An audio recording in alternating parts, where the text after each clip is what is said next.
Hey students, I hope you're having a good Tuesday. I just wanted to share a little bit with you. I've found it intriguing this week to study where Jesus kind of is throughout the week in regards to what we studied Sunday. Sunday was Palm Sunday, which is when Jesus enters Jerusalem for that last time. People are shouting Hosanna, Son of David, all these things, worshiping him, only to find later in the week that they're going to start shouting, crucify him. So in that span, there are several things. You see several chapters, even if you look at Matthew, of where Jesus is kind of teaching. He's calling out people. And in chapter 23, the first few, actually most of 23, he's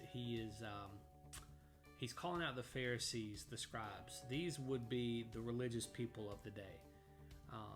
And he's really, the religious people got a really, say an honest rap, but a bad rap for being all put together on the outside, but yet the inside was just terrible. And if we're not careful, sometimes we can be just like the Pharisees. That we attend every worship service there is. We have only Christian music playing through our phone or radio. We only read Christian books. We only watch Christian movies. Not that any of these are bad, but that we put our relationship with Jesus on value based on how many Christian things we have, or all the little things that we're doing right, rather than trusting in what Jesus has done for us. And that's where the religious people were. They would brag that they could pray a certain way, or that they knew all the commandments. That's what they try to catch Jesus a couple times, asking him questions like, which is the greatest commandment, trying to slip him up. And there's these things called the woes in, like I said, chapter 23. And one of the fifth woes, really, I think I like how Jesus used the analogy. I think we can understand it. I want to read it to you. And here's what it says, Matthew 23, verse 27 and 28. Jesus says, "Woe to you, scribes and Pharisees, you hypocrites! For you are like whitewashed tombs, which outwardly appear beautiful, but within are full of dead people's bones and all uncleanliness.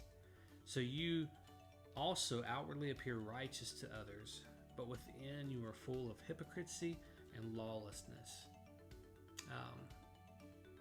You kind of got to do a self-inventory check on this one, right?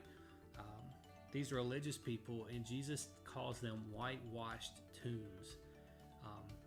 Now, our tombstones in cemeteries look a little different, but you can tell the nice tombstones versus like the older ones, or the ones that maybe the money wasn't spent as lavishly on. But there's some, I don't go to the graveyard often, but would have been, there's some super high dollar, like tombstone grave markers that maybe have pictures engraved in them, or they are a nice shiny granite. People spend a lot of money to make these things look nice, but what is under all that? Man, 6 feet under the ground is nothing but dead bones, right? And Jesus is telling these disciples, he's like, that's what your spiritual life is. Like, you've got it all put together on the outside, but on the inside you're dead. And I have to look at my own life, and maybe you need to look at yours. And are we just like a tomb, where everything looks good on the outside, but inside we're dead man's bones? We're hypocrites, and we practice lawlessness. It's kind of a gut check, but Jesus is getting after them to check themselves. And so as we're kind of growing in the Word together, I encourage you to take these self-inventory checks and see where you are. Are you just fake on the outside and dead on the inside, or are you, what you see is what you get? I mean, is what you're living out truly who you are? And I hope that's living out for the Lord, and that we see that. So I hope you're doing well. Man, I'm praying for you. It's still a long haul with everything going on. I hope you join us for these devotions, or at least take a moment to watch them. I try to keep them short.